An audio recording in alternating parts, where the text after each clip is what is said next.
Hello.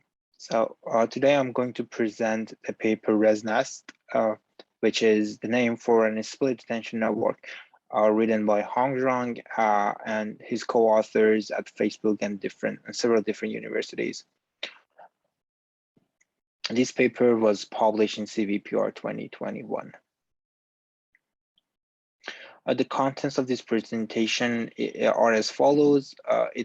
First, I will go through the abstract to present a big picture of the paper.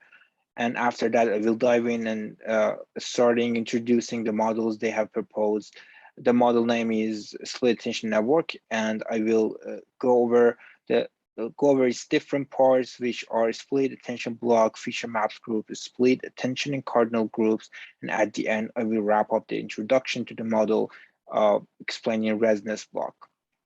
And the authors have used a couple of training tricks, which I will go over in part 4. And in part 5, I will present the results on different tasks, which are image classification, object detection, semantic segmentation, instance segmentation, and at the end, pose estimation. At the end of the presentation, we have 2 parts.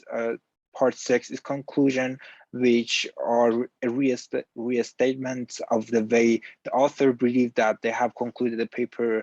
And in part 7, we have a discussion part for the questions that I had for the paper and the points that I believe are important to mention. Well, in this paper, the authors present their work with one sentence, which is their network is a modular architecture which applies the channel-wide multipath attention on different network branches to leverage their success in capturing cross-feature interactions and learning diverse representations. What it means is that they are using the typical attention mechanism that we have that we apply on channels while having a multi-path architecture such as ResNet. And they believe that using this combination will leverage capturing the cross-feature interaction, and which at the end will result in having diverse representations in the layers of CNN. The authors base their study upon the fact that having this combination with attention and multipath representation will help visual recognition tasks. And they will test their idea, their hypotheses on 4 different tasks, which are image classification, object detection, and 2 different segmentations. Right, as an introduction, we are familiar with this picture. This is a typical CNN that has a number of blocks here. So this is the input, HW, and 3 channels, and the output channels are 10. So a typical kernel has the size of 3 times 5 times 5, which 5 times 5 is the dimensions of the kernel, and at the end it has another 10 dimensions for the output channels, right? So this kind of architecture has become the fundamental approach for image classification. A convolutional layer as the key component of this kind of CNNs learn a set of feature maps, which are the red block, which aggregates information with a spatial and channel correlation. The point that it has a spatial correlation is that it is performing correlation and convolution. So this red block having 5 times 5 dimensions is producing some sort of local information. And channel correlation is referring to the fact that each kernel having the same dimension as the input. So this is a 2D convolution in which the number of input channels are the same as the number of channels in the kernel. So it is densely connected. Convolution is in this format is suitable to capture correlated features with the output channels densely connected to the input channels. And if I want to explain the multi-path representation, which they referred in the abstract part, inception model explored the multi-path representation to learn independent features. On the right, we have a typical inception module in which the input is split into different channels, and each channel is performing some sort of transformation, and at the end all these information and features are concatenated or aggregated with each other. So where the input is split into few lower dimensions embeddings and transferred by different set of convolutional filters, and then merged by concatenation. This is strategy, according to the authors, encourages feature exploration by decoupling the input channels connections.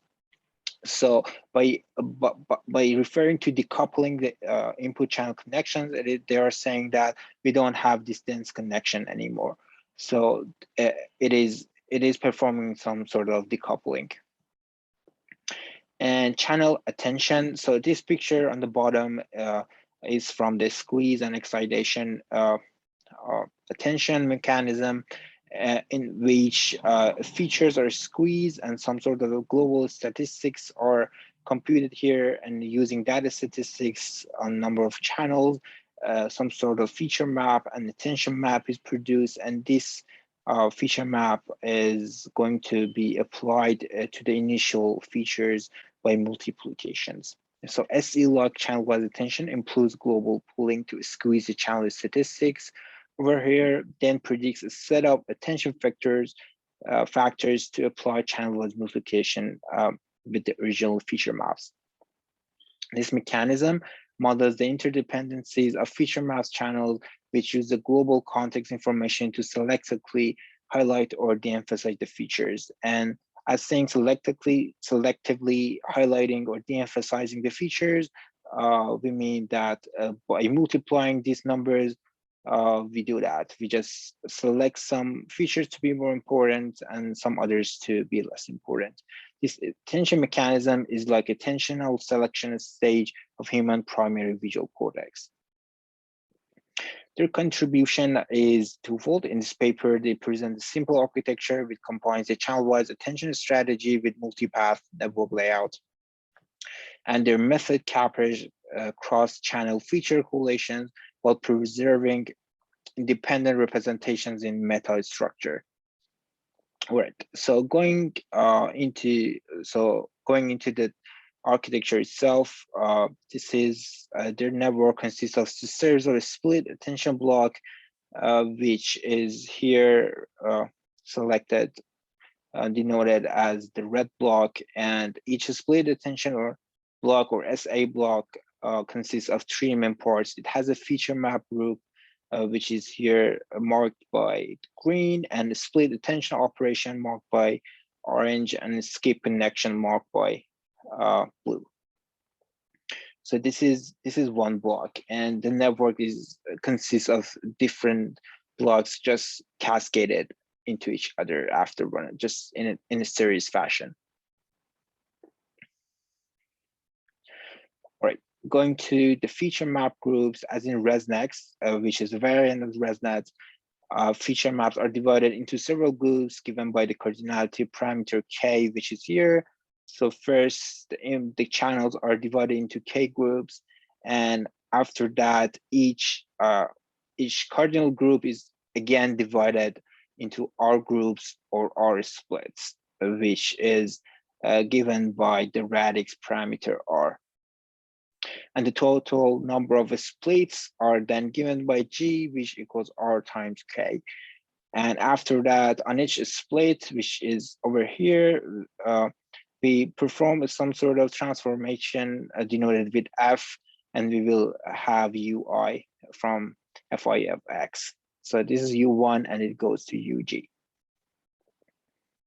Split attention in cardinal groups. So these parts, so after having used, we are trying to see how the split attention operation works. This operation is denoted with the red color over here. So a combined representation for each cardinal group is computed by element-wide summation of its spatials, which is basically a summation over here, and U hat of K is computed in that way. And after that, U hat of K is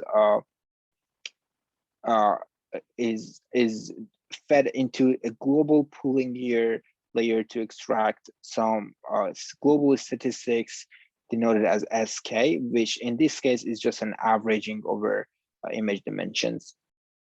And after that, this S of K is fed into another network here to calculate G1 and G2 to GR, which are some sort of numbers. And these numbers are then applied to R softmax to compute so that they will be transferred into weights. And these weights at the end will be used in that fashion to compute a weighted summation of the initial inputs. And this is actually the attentional part that we are referring to. During a training, they are using a couple of tricks, including they are using large mini-batch distributed training, which means they are using 8 servers with overall 64 GPUs. And for training, they are using cross entropy loss, which is given here, LP of K, but they are using label smoothing, which means instead of having hard labels as in PI equals 1 and 0 otherwise, if I equals the class, they are using PI equals 1 minus epsilon and otherwise epsilon over K minus 1. In which case, K is the total number of classes and epsilon is a small positive number. And they believe that using this method will prevent overfitting. They are using auto augmentation. It is a strategy that augments the training data with transferred images with the transformation or learn adaptively. And overall, it is something like 24 different transformations that the model, that the auto augmentation dynamically selects from. And they are using mix-up training, and by mix-up training, we refer to something like this, that we have two instances, xi and xj. We will produce some sort of average over here, and lambda is randomly selected from a distribution. And the labels are also, and x hat is given as some sort of average, a middle point between those instances, xi and xj, and y hat is computed in a similar fashion from the labels yi and yj. And xi and y hats, x hat and y hat are added to the training instances. They're also using regularization methods, including layer dropout and L2. Going into the results, this is the results for image classification.